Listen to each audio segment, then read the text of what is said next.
Cada ser humano é único, tem as suas características comportamentais, traços pessoais particulares que o define e o distingue do próximo. E tudo começa, aparentemente, pela imagem. Somos diferenciados inicialmente pelas características físicas, só que em alguns casos essas diferenças são quase imperceptíveis. Isso mesmo, eu estou falando dos irmãos gêmeos, trigêmeos, quadrigêmeos. E aí, será que é fácil ser igual a alguém em meio a um universo tão diferente? É justamente sobre isso que vamos conversar no programa Primeiros Passos de hoje. Fique com a gente!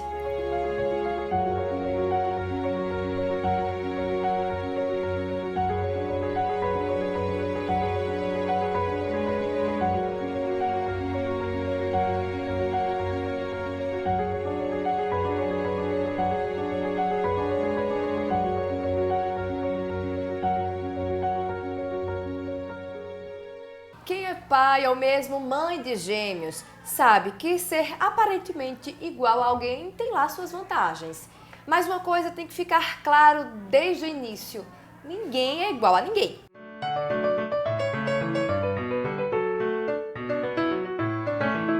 Júlia e Sofia curtem o fato de serem gêmeas. É legal, assim, porque a gente às vezes tem companhia, não fica muito sozinha.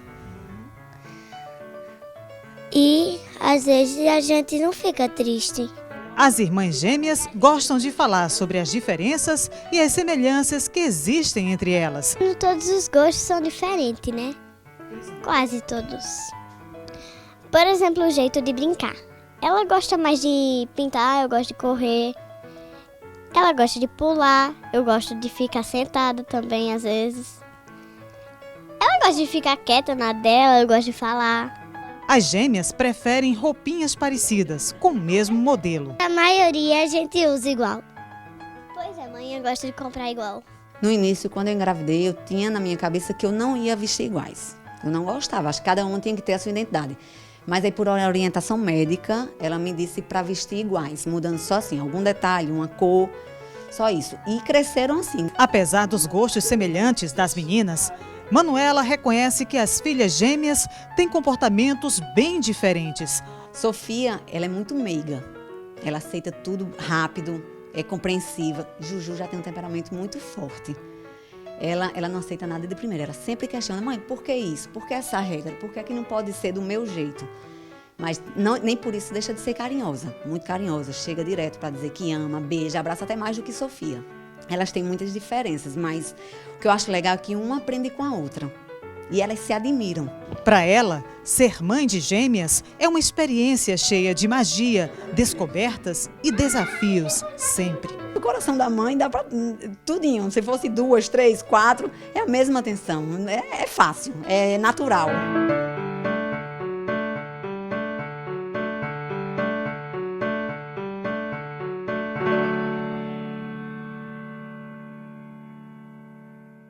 Pois é, a gente vai conversar agora sobre esse assunto com o psicólogo André Memória, que está aqui conosco. André, obrigada pela sua participação. Obrigado pelo convite. Ah, que é isso, é sempre um prazer tê-lo aqui conosco. André, fica sempre meio confusa essa história. As pessoas acham que por serem gêmeos, por serem aparentemente iguais, são a mesma pessoa, mas não tem nada a ver isso. Isso pode chegar a confundir uma criança? Com certeza, um dos maiores mitos dos gêmeos univitelinos, que são aqueles idênticos, né? É que eles são uma pessoa só, ou que eles compartilham semelhanças físicas tão grandes que acabam que as semelhanças psicológicas são as mesmas também. E quando na verdade isso não existe, né? Por mais idênticas que possam ser, realmente tem crianças que são muito parecidas, mas são indivíduos totalmente diferentes mentalmente falando. Enquanto um pode se divertir com um carrinho, outro se diverte com um livrinho. E tem que se respeitar essas diferenças e incentivá-las desde sempre. O papel dos pais nesse ponto é extremamente importante, né? Porque eles, mais que qualquer outra pessoa, precisam estimular essa diferenciação. Como é que isso deve ser feito dentro de casa? Com certeza, esse estímulo tem que ser feito, sim, com a seguinte cautela. Não que eles não tenham coisas em comum como vão ter, como irmãos, qualquer irmãos têm. De um irmão gostar de um tipo de música, o outro também, até porque um influencia o outro, né? Durante um convívio familiar. Mas os pais, e isso a gente vê muito na cultura de vestir com a mesma roupinha, vestir com a mesma cor, né? Usar produtos, usar tipos de lacinho igual. Isso pode ser ruim? Pode ser ruim. Por quê? Isso não estimula a individualidade das crianças. Então, os pais têm que entender como estimular da forma correta, respeitando algumas semelhanças, mas sempre dizendo, estimulando e falando para eles, você é assim, você é assim, nós te respeitamos assim. E eles entendem isso desde muito cedo, porque eles veem na prática, né? Os pais incentivando a agir de tal forma, escolhendo, por que não, a roupa desde cedo, as crianças, ajudando elas a dizer, você prefere essa ou aquela? Porque a gente tem muita noção, alguns pais pensam que a criança não pode escolher, não deve ter a participação nesse processo. Mas não, a criança deve ser estimulada a participar do processo de escolha, inclusive das roupas, desde muito cedo. Muitas vezes as crianças usam roupas que não querem. E os gêmeos também, consequentemente. Então, o pai e a mãe deveriam perguntar para eles, a partir do momento que eles podem responder, e aí, você quer vermelho ou azul? Você quer verde ou amarelo? E se o contrário ocorrer, se as crianças quiserem se vestir igual, os pais podem estimular esse comportamento ou os pais devem tentar evitar? Lógico, não existe regra, né? Lógico que se quiser vestir igual uma vez ou outra, não tem problema nenhum. Às vezes até irmãos que não são gêmeos gostam de fazer isso. Com certeza. Casais, namorados, às vezes se vestem igual porque querem, né? Às vezes, a roupa é uma identidade, então se você se identifica, por que não? Agora, é importante enfatizar isso, que os pais devem estimular que eles tenham roupas diferentes e comprar também as roupas diferentes. Pronto, se não quer ser todo diferente, mas que seja uma cor diferente, que um use preto e o outro use branco, né? Para que eles entendam que eu sou um indivíduo e eu devo pensar por mim mesmo. Quando uma criança ela tem consciência que ela é gêmea de outra criança, quando é que ela começa a conseguir compreender essa mensagem? Entre 10 e 11 meses, ou melhor, entre 10 e 18 meses de idade, a criança já se entende no espelho como um indivíduo. Aquele sou eu, no espelho, entre 10 e 18 meses de idade. Então, nesse mesmo tempo, os gêmeos já podem se reconhecer como gêmeos. Ele é parecido comigo, mas não sou eu. É meu irmão, se os pais, logicamente, começarem a ensinar. Isso vai ensinar com certeza. Então, essa idade é a idade que eles percebem. Aquele menino, aquela menina parece comigo, mas não sou eu, é meu irmão, é uma pessoa que está na minha família próxima a mim.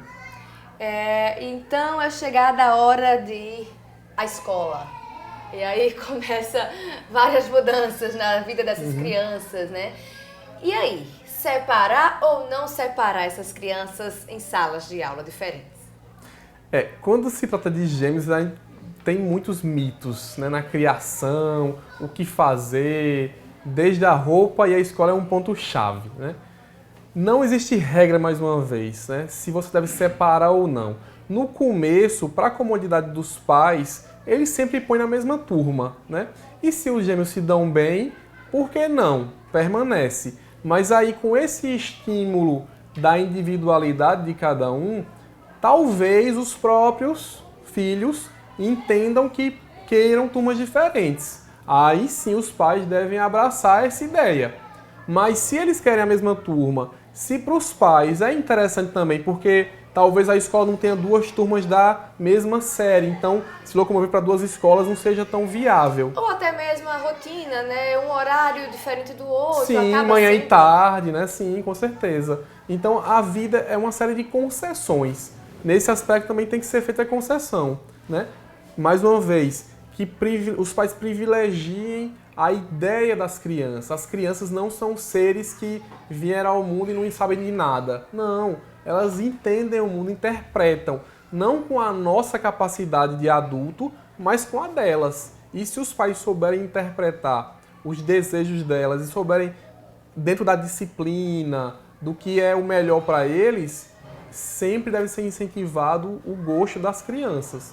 Se quer estar na mesma sala, ou na mesma escola, inclusive, porque uma escola que valoriza um sistema de pedagogia de uma forma e outra de outra, às vezes um se identifica e o outro não. Então, os pais têm que estar muito atentos a essa questão, né? Será que os filhos estão bem na mesma sala ou não? Está causando conflito ou não? E aí, chegar a um melhor convívio na escola e fora dela, porque a escola se reflete também em casa, né? André, existe problemas, por exemplo, de excesso de convivência? Por exemplo, quando os irmãos têm idades diferentes, naturalmente eles vão para salas diferentes, turmas diferentes.